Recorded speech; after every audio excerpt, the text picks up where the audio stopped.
ঈদ শুধু একটি উৎসব নয়, এটি আনন্দ, ভালোবাসা আর একতার প্রতীক। দীর্ঘ 1 মাস সিয়াম সাধনার পর ঈদ আসে শান্তি ও সুখের বার্তা। ঈদের দিন সারাদিন আমি কি করেছি, কি না করেছি, কি খেয়েছি, কোথায় গিয়েছি, এই নিয়ে থাকছে আজকের এই ভিডিও। হ্যালো এভরিওয়ান, আসসালামু আলাইকুম। আশা করছি সবাই ভালো আছেন। Welcome to my new blog video Jion Khadija 001। ঈদের দিন সকালে ঘুম থেকে উঠেছি, তারপরেও 8:30 বেজে গিয়েছে ঘুম থেকে ওঠার পর। দেন আমার হাজবেন্ড ঘুমাচ্ছিল নির্দ্বিধায়, ওকে একটু ডিস্টার্ব করলাম। দেন দেখলাম ওয়েদারটা খুবই ভালো, কথা ছিল বৃষ্টি আসবে, বাট কোনো বৃষ্টি আসেনি। মাশাআল্লাহ, আলহামদুলিল্লাহ। ওয়েদার দেখে সকাল সকাল মনটা আরো বেশি ভালো হয়ে গিয়েছে। এদিকে আব্বু আর আমার হাজবেন্ড রেডি হয়ে গিয়েছে নামাজে চলে যাওয়ার। তারপরে তো তারা রেডি হয়ে বের হয়ে যাচ্ছে নামাজে চলে যাওয়ার জন্য।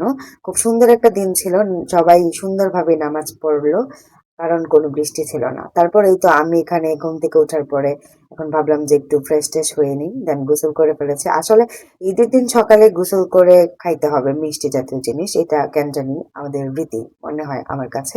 তো আপনারা কারা কারা এটা পালন করেন অবশ্যই কমেন্ট করে জানান। আসলে ঈদের দিনটাই যেন কেমন স্পেশাল একটা দিন মনে হয় আমার কাছে, কেন জানি অনেক বেশি ভালো লাগে। 1 মাস রমজানের পরে এই ঈদটা আসে। তো সকাল সকাল দেখলাম সবাই ঈদের কাপড় পরে ফেলেছে, আমারই মনে হয় ঈদ নাই। তো যাই হোক, একটু পরে শুরু হবে আমার ঈদ। এদিকে আবার আব্বু আর আমার হাজবেন্ড ঘুরতে বের হয়ে যাচ্ছে। প্রথমে বলেছিলাম ঈদ মানে স্পেশাল ডে, তো একটু ঘোরাঘুরি না করলে আবার নাই হয়। এদিকে হচ্ছে এটা আমার চাচাতো ভাই, তো খুব সুন্দর করে হাসি দিচ্ছিল, ভাবলাম যে ওকে একটু নিয়ে নিই ভিডিও। এদিকে হচ্ছে আমার হাজবেন্ড আর আব্বুকে কল দিতে দিতে আমরা হয়রান হয়ে গিয়েছি, তার জন্য আমি একটু দিক দিয়ে খেয়ে নিচ্ছিলাম।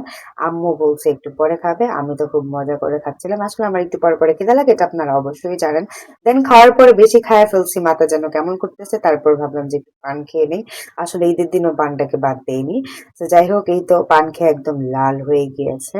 তো ভাবলাম যে আবার ব্রাশ করতে হবে অবশ্যই, কারণ লাল হয়ে থাকলে তো কেমন বুড়ো বুড়ো লাগে। আসলে আমি তো এখনো বুড়ো হয়নি, তাই না? তারপর অবশেষে আব্বু আর আমার হাজবেন্ড চলে আসছে। দেন তারা খাইতে বসছে। দুপুর বেলা হয়ে গেছে, তারা সকালে কিন্তু শুধু সেমাই আর পিঠা খেয়ে বের হয়ে গিয়েছিল। এদিকে আমি আবারও খাইলাম তাদের সাথে দুপুরবেলা। দেন একটু খাওয়া দাওয়া শেষ করে ভাবলাম যে একটু রেডি হয়ে নিই। এই তো আমি সুন্দর করে রেডি হয়ে গিয়েছি, এখন যাব হাজবেন্ডের কাছে সালামি চাইতে। আসলে হাজবেন্ডকে সালাম না করলে নাকি সে আমাকে সালামি দিবে না। কত সুন্দর ভাবে যে ঈদ মোবারক বলেছি, এখন বলে সালাম করো, তারপর সালামি দিব। অবশ্য ঠিক আছে, সালাম না করলে কিসের আবার সালামি। তো যাই হোক, আমি খুব সুন্দর করে এখানে সালাম করতেছিলাম। তো এই দ্য ফার্স্ট টাইম আমার ঈদ আমার হাজবেন্ডের সাথে। দেন ফার্স্টে আমাকে 2 টাকা দিয়েছে, তারপর 10 টাকা দিয়েছে, তারপর এখানে 100 টাকার নোট দিয়েছে। আর দিয়ে তারপর হচ্ছে উনি মানিব্যাগ পকেটে ঢুকাই ফেলতেছিল। দেন আমি ওইদিকে আবারও আমাকে 1000 টাকা দিয়েছে, এখন পুষেছে অবশ্য। আসলে ভিডিওতে যা দেখেছেন তাই সত্য, এতটুকুই পেয়েছি আমি। তারপর রেডি হয়ে বের হয়ে গিয়েছি আমরা একটু ঘুরতে। এখন যাচ্ছি আমরা সেলফি জোনে। তো অবশ্যই আপনারা জেনেন লোকেশনটা আর বলার মতো কিছু নেই, এটা পুরান হয়ে গেছে অনেক। তো তারপরে যদি কেউ জানতে চান অবশ্যই আমি কমেন্টে বলে দিব, যদি আপনারা কমেন্ট করেন। এই তো সেলফি জোনে ভিতরে যাচ্ছিলাম। এখানে যাওয়ার পথেই একটা ঝামেলা, সেটা হচ্ছে কোনো স্পেস নাই ঢোকার, কোনো হচ্ছে কোনো কিছুই নাই, ছবি তোলার মতো কোনো জায়গা নাই। আবার এইদিকে 20 টাকা করে টিকিট নিচ্ছে ওই জায়গার মধ্যে যাওয়ার জন্য।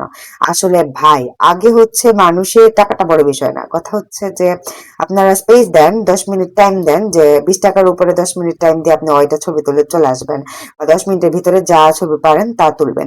এখানে 10 মিনিট 20 জনকে ঢুকায় ফেলছে একসাথে। এখানে যাওয়ার পরে 1 ঘন্টা দাঁড়াই থাকতে হবে, তারপর হচ্ছে ছবি তোলা। এখানে 20 টাকার টিকিটটা হচ্ছে বড় বিষয় না, বাট আমি বলবো যে তাদেরকে যে আপনারা একটু স্পেস দেন, মিনিট দেন, যে 10 মিনিটের ভিতরে আপনারা কিন্তু বের হয়ে যাবেন, নয়তো বের করে দিবেন যে এতটুকু সময়ের মধ্যে 20 টাকার টিকিট।